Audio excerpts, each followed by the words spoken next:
Thank you so much, Stephanie. And thanks to everybody who's joined us today and yesterday. It's been such a great event, and it's so wonderful to see all the different modalities of how we're sharing information and getting to know each other. So it is my pleasure today to introduce our commissioner, Commissioner Samantha Aigner-Treworgy, who is goes by Commissioner Sam. And the commissioner was sworn in August of 2019. And she began her career in early education and care in the classroom, serving as a preschool teacher in Western Massachusetts and in the Chicagoland area. After serving some time as a teacher, coach, and social emotional consultant to childcare agencies, she began focusing on the development of early education policies that benefited children and families. And we know she worked at she helped with the initiatives around the Illinois Infant and Toddler Learning Guidelines, and worked at the Ounce of Prevention. And then most recently, before she came to Massachusetts, Commissioner Sam was the Chief of Early Learning for the City of Chicago, where she was the key architect of the city's Early Childhood Strategic Plan, which focused on reducing barriers for families and identifying administration efficiencies across agencies. Sounds like a good warm-up to then come to Massachusetts. Commissioner was born and raised in Massachusetts, graduated from Smith College in Northampton with a bachelor's in arts in child development and sociology. And the commissioner received a master's in public policy and master's of social work from the University of Chicago, where her studies concentrated on education and families. And we know the commissioner lives in Boston. And I must say that as an advocate, we sometimes consider ourselves a critical friend of government and really believe in this inside-outside strategy. And it is so fantastic to have a partner who believes that, who believes in the power of the people doing the work, and is doing everything in her power to try to make sure those recommendations get to the policy tables as decisions are getting made. So Commissioner, we're so happy to have you here today. I'm going to moderate Q&A so you can focus on telling us more about you. And I'm sure you'll mention the strategic plan for the department. We also know that we have a few board members on the call as well. Excellent. Thank you so much, Amy. And I can't agree more that it has been such a rewarding experience to come into Massachusetts and have such dedicated outside partners to the inside strategies that we're working on. And so I have to apologize the fact that one of the wonderful things about this department at the moment is we're in the middle of moving. And so we are in a little bit of a construction zone. And so if you hear a little bit of drilling, I will try to yell loudly. I hear it's not too disruptive today, but I will wait to Amy to wave when I have to yell and use my teacher voice in some ways. So I wanted to start, and I'm still getting used to like how to talk and look at a camera at the same time, and make sure I follow and don't go on a tangent. And so you'll apologize that I will be kind of trying to probably pull my glasses off and on as I try to keep up. But I wanted to start and just introduce myself a little bit. And I know that I started in August of 2019. So, and never thought I would be quoting the date I start over 19 months into a job. But I say that because to give some context about how much of the tenure really has been COVID, as I talk about what I have learned and understood and really thinking about building together what will be a bigger, brighter, better future for, I think, the field after and through recovery. But starting to just give a little bit of introduction about myself. I grew up in Massachusetts, as Amy pointed out, and my mom will say that I liked early childhood since I was in early childhood. I had always just feel like it was much easier to work and understand how little kids thought than adults, because they were so straightforward. I get it. Like you get a rule and then you try to break it. That's what you do. And you test and see how far you can push it. And so really just gave up all my time for kids and went into teaching, and really as I went to Chicago and taught there in what was the equivalent of their grant program for low-income families.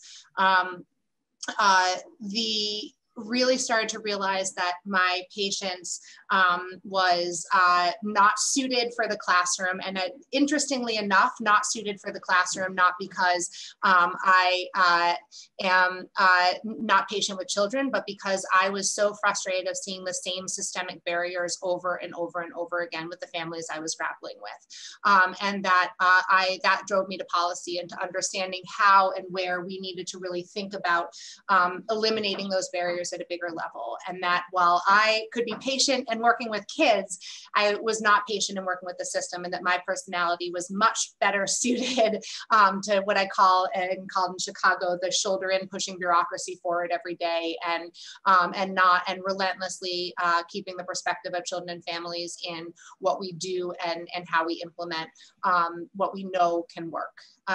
And I think, you know, this is the key, is that I was a preschool teacher, and I will fully admit that I would not have been a good infant toddler teacher. I would say to my infant toddler friends and colleagues all the time, it's an area where I am so glad there are people who like to do that work, because I could see the impact of it when a child walked into my preschool classroom.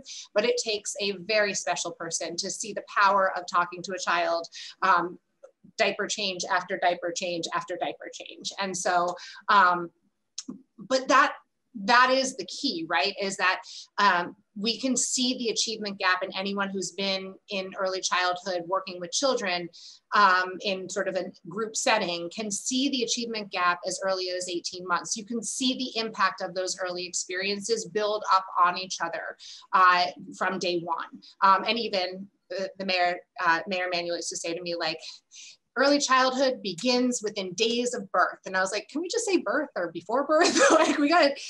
But right, like, it really is. You see those impacts, and you see the cumulative effect of what the research shows, which is high quality early experiences build on each other and can transform a child's trajectory in life. You know, we know the research shows that you can reduce outcomes like, you know, that we're always trying to reduce as a society around teen pregnancy and you know, violent crime engagement, the things that we know we want that are about executive function and about social emotional support and about those early experiences that build on the ability to be successful. And I am no way, and I have worked for school systems where I will say, like, this is not an exchange of what is needed later on, but for those who have been working with children, you all know that this is something you see cumulatively, and you're playing triage if you're catching up later on. But we also know that research shows that it is not just experiences, it is high quality, engaging, thoughtful experiences that are emotionally responsive to children, that show them the value of what they bring to the world, and that validate, and as I said, you know, test the rules and show them what's okay and what's not, and how they can do so and build the confidence to be able to to continue that exploration of the world as students and as adults. And that really means that, and I think this is where I love this job, is that means that to invest in those experiences, you have to invest in the adults around the children. And that is not enough to talk about the experiences a child has. It's who and how we are planful about those experiences. We are scaffolding and supporting the adults who are engaging with children every day to make sure that it is responsive and thoughtful and planful. And that takes adults that are well supported, well compensated to be in this world, to be in this work. It takes parents that understand what a developmental trajectory looks like, and know when to be concerned and how to address and scaffold, and the power they have to engage and transform their child's life. But it takes all of us, and it takes an awareness and a recognition that it is not just a parent's responsibility. It is not just a child care provider's responsibility. It is not just a school teacher's responsibility. It is a collective responsibility to make sure we're building the context for that child, to not only say that, you know, we care about early childhood, we know the power, but that we are doing what is necessary to build that that foundation. And so that is what I come in with. And here I have, been lucky enough to work in Illinois, which was also a leader in a lot of the early childhood work over the last few decades. I very much enjoyed the work in Chicago, where we got to do a lot of very granular implementation work because it was at the city level, and had long looked at EEC and Massachusetts as a model of a unified governance for the country, right?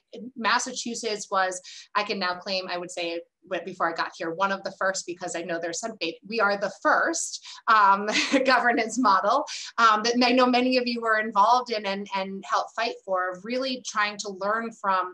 One of the challenges we have in creating this unified supported context for children is the bifurcated funding streams and governance that it takes across what you really need to support a whole child, a whole family, and not just, think about them in pieces and snippets of their day or needs. And so you have EEC as this model, and coming back was, I think, I will say, and I have stopped saying this as much, so I will be careful. Hopefully she's not on right now. I've gotten used to it. This is why I've stopped saying it as much. It was a very big thing to move this close back to my mother after living away from her for a few decades. But to be able to come into this stalwart in the field of how we actually could think differently about what children and families need as a unified system. I knew I had a lot to catch up on. I knew how to pronounce most of the town names, which is a huge benefit when you come back into a new system, but turns out, really need to think strategically about what had been done with this governance structure and what foundation we were building from.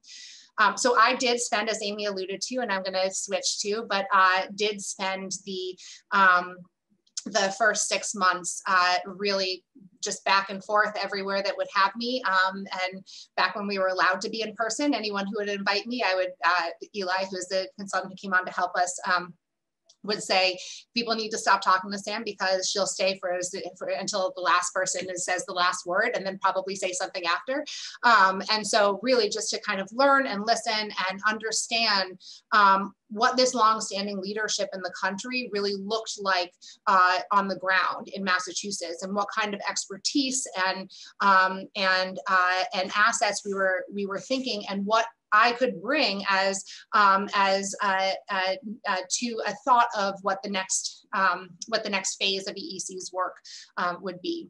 And so thank you to the board members who are on the call, and all of you who participated and listened and talked with us along the way and informed that, and was incredibly lucky, actually, which I have now recognized a year later, to have the board pass that strategic action plan the day that the Commonwealth went into a state of emergency.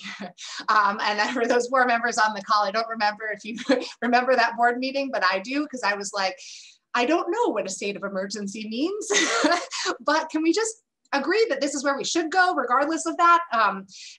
And I think that as crazy as that was, and as crazy as the last year was, that vision that laid out what supported strong programs look like, what a pathway for educators look like, and what we envision for supported families and communities to support those families, has been really the ability for us to accelerate and to hold true to the North Star as we've navigated one of the most craziest years I've ever dealt with.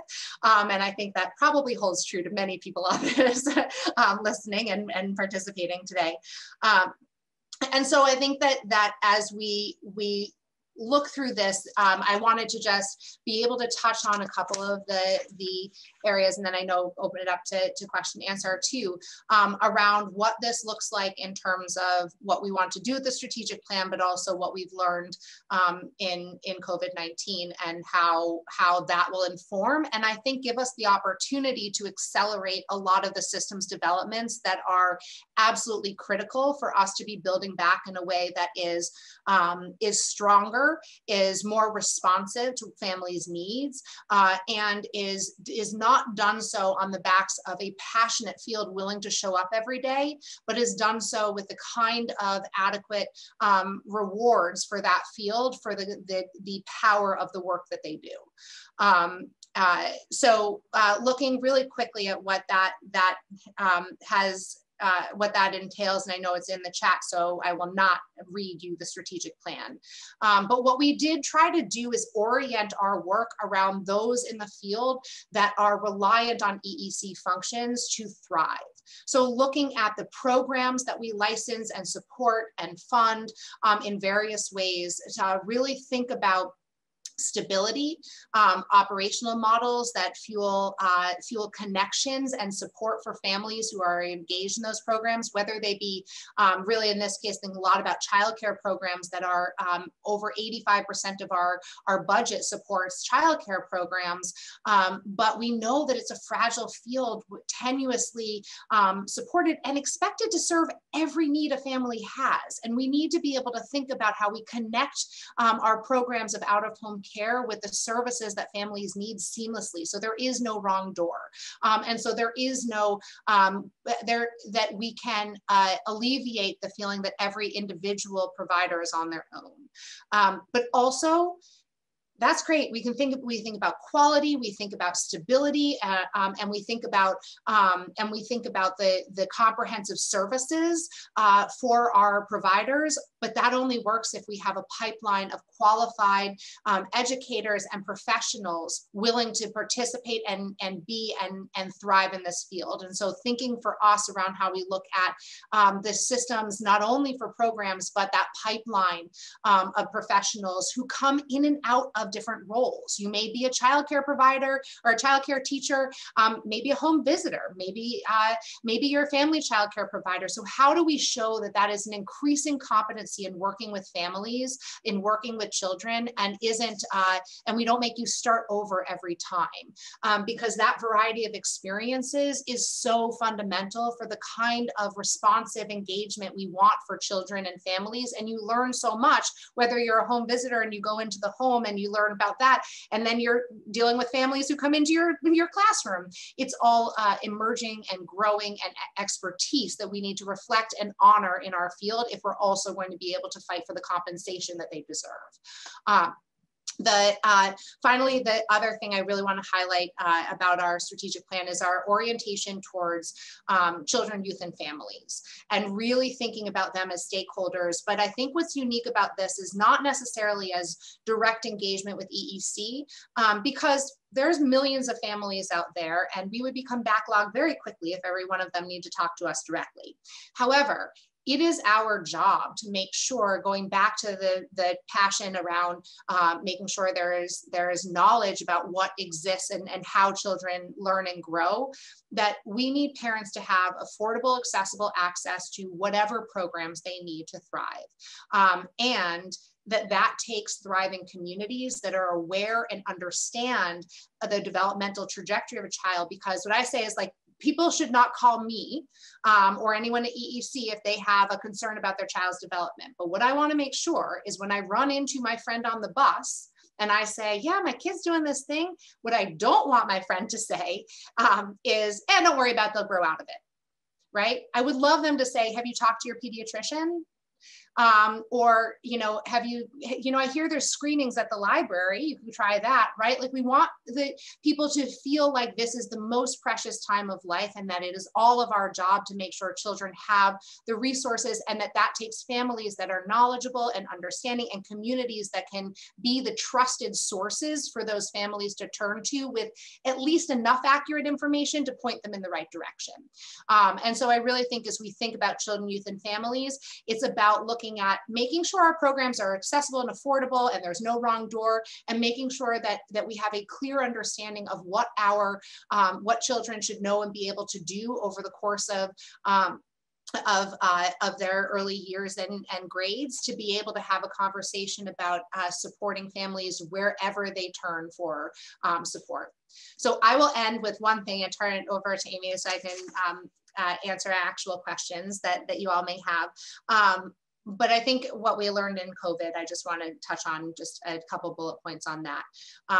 We have been called on as a critical infrastructure like never before. And I think, and named that way, and been able to, and relied on that way, not only for families but really essential workers, for essential functions of the Commonwealth. Childcare was necessary. And we know that education cannot happen without care. And so really seeing those two things together, I think have accelerated our ability to really think about this vision that we were lucky enough to pass the day that the world fell apart, and really try to think about how do we build back to this in unique and creative ways? How do we hear from our providers and our educators about the struggles they're really having right now, and try to leverage these dollars that we have gotten for the first time at this magnitude? Still not enough, as we will say at the federal level. We know we are at a $4 billion industry that now has just under $800 million to try to compensate for the deficits here. But if we spend it wisely, we can stabilize and innovate and support people to try to understand how we can transform towards not just clawing our way back, but actually building a foundation for the future that will serve all families, that will prioritize and catch those families that need the most resources, and make sure that all of us are working together and reorient in a way that we've seen over the last year communities be forced to do. We want to support that, and we want to invest in it in a way that will make sure that young children are really the beneficiaries. Okay, now I'll shut up. That's great, Sam. Thank you so much. You packed a lot into the half an hour. I do have a question. As we revise the EEC regulations, we have so many opportunities to incorporate social justice and culturally responsive thinking into our practices. What are your thoughts about how EEC can be a leader for social justice policy in our programs? Absolutely. And I will not out the person, but Darlene actually gave you a section to consider.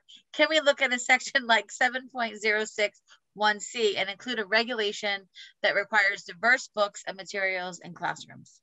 Yeah, we certainly could look at that specific regulation, but I think let's talk about, I'd like to address some of the equity issues in our system overall, and then go specifically into our regs in a second. I think one of the things we just have to look at first is our field and what the demographics are as compared to so many other education and human service fields. We are the largest percentage of women of color in the education fields, and also the lowest compensated. So when we talk about the equity issues of being able to address how we support the workforce to be able to implement really culturally responsive approaches, the regs are absolutely a part of what we have to enhance, but also we have to look at that teacher preparation, that teacher compensation, and and I say teacher as broadly as I can, right? Educator, administrator, family childcare, really thinking about all of the supports it takes for families and how we look at that. I think that there's a couple things there. One, when I say preparation and support programs, we have to look at how we confront implicit bias in our preparation programs. We know research shows, right, African-American boys are expelled from preschool in rates that far outpace other demographics. That I think is as important, that we don't, it's not expelling. When I think about it from my teaching experience, it's not expelling because I want this child to fail. It's expelling because I don't know how to deal with this child, and I haven't been taught strategies around being responsible and questioning. I think for us at EEC, we're doing a lot of work on our own implicit bias that we bring to the work, because I think that is an important part for teaching as well. And I think that some of the research that you see out there reinforces the need for our teacher prep, our teacher support programs to really question and and look at how we address racial identity for our teachers, our educators, as they bring to the work informing identity with young children. And so that's the first thing I think. I think the second thing I would say and how we address this is not being afraid to look, and we don't have the systems right now, I wish we did, to look at disaggregating our data by race and ethnicity and really understanding who is getting access, where the access is happening, where we have gaps, and being able to address that. And being transparent about it and upfront and being able to look at what barriers there are for certain populations and being willing to confront within the flexibility we have from the feds and the state those real barriers. When it comes to the regs, we certainly can embed more. We can embed more equity and cultural responsiveness into the regs itself. But I would actually say that one of the missteps of doing some of that when we looked at other states is allowing for the flexibility that that providers need and know in how they implement a culturally responsive practice. One of the things I will say very, very like that we've looked into is eye contact. The cultural implications of eye contact have been well documented around different approaches, different cultural meanings of eye contact. However, one of the things we often look at in an emotionally responsive practice is getting down on the floor with the child and talking face to face. We've got to allow for other ways of defining culturally responsive practice without boxing programs in to a white-centric approach to what it is to support, to be emotionally responsive. And so I think question with our regs, as we think about that, is how do we actually foster a flexibility and an empowerment of our providers who are from the communities in being able to bring that expertise and would very much welcome that kind of thinking as we revise our regs and engage the community in that. That's great. And Joni Latimer-Brady added the cultural responsive PD for educators needs to include more voices input from BIPOC, and that the poorly done PD is also harmful. And then just one quick question. I know Stephanie's giving me the hook, but what will it look like? So with you think about public pre-K and the system at EEC, how will we think about this collaboration around pre-K? And guidelines, and how can we sustain both? Yep. Yes, well, I'm going to tell you some things that are my opinions that may be unpopular, so I will preface this with, as I talk about this, there's a lot of work to do to understand how communities need to be supported in thinking through these issues. And so I want to preface it that way. Let me start by saying that the preschool years, the objective for the preschool years is actually very different to me than the infant toddler years. I do think that part of the objective of preschool years and engaging families is about making sure that there is some formalized experience that kids have, even if it's 2 hours a day, and that may work very well for some families, to expose them to the kind of rigorous academic experience they're going to into kindergarten anyway. And I'm not saying that shouldn't be developmentally appropriate, but good developmentally appropriate practice is also academically rigorous. And we want children to be able to enter school. Kindergarten looks very different than it did 25 years ago. We want to make sure that we know the documented success of having early experiences in being able to acclimate and be successful as you enter formal school. So I do think that there is a goal there. I'm not saying it has to be a school-based program, but I do think that actually being in a more formalized setting with other children and an adult is actually a benefit to children. Whereas an infant toddler year, if you had a parent or a family member, that may be the appropriate type of care for an infant or a toddler, and there may not need to be a more formalized setting. That said, I think we have to move away from the dichotomy of preschool being either in a school or in a childcare center, because I don't think that's the way families work. I think, and I don't even mean like you have that we need a mixed delivery system. I mean that some families need both a school and a childcare center, and they need the flexibility to be able to have high quality, continuous, comprehensive, aligned services across that birth to 8 spectrum, regardless of what they might mean in those preschool years. And I think that, you know, there are many kindergartners that also need a child care support.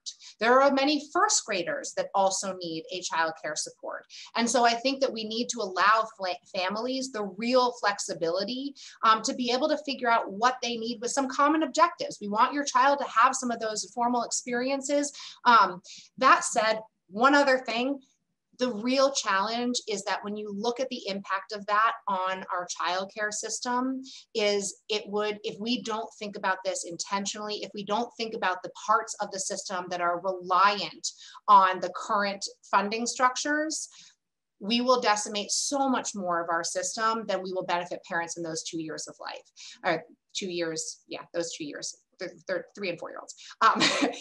And when we think about that, I think that is where we are thinking over the next year to set ourselves up in a way that we have the financing structures and the intentionality on the overall system, that as we think about providing parents options that meet their needs, that really help children thrive and grow, we are not basing that on another part of our system that would fail if we did that, because that cannot be a false choice that we make.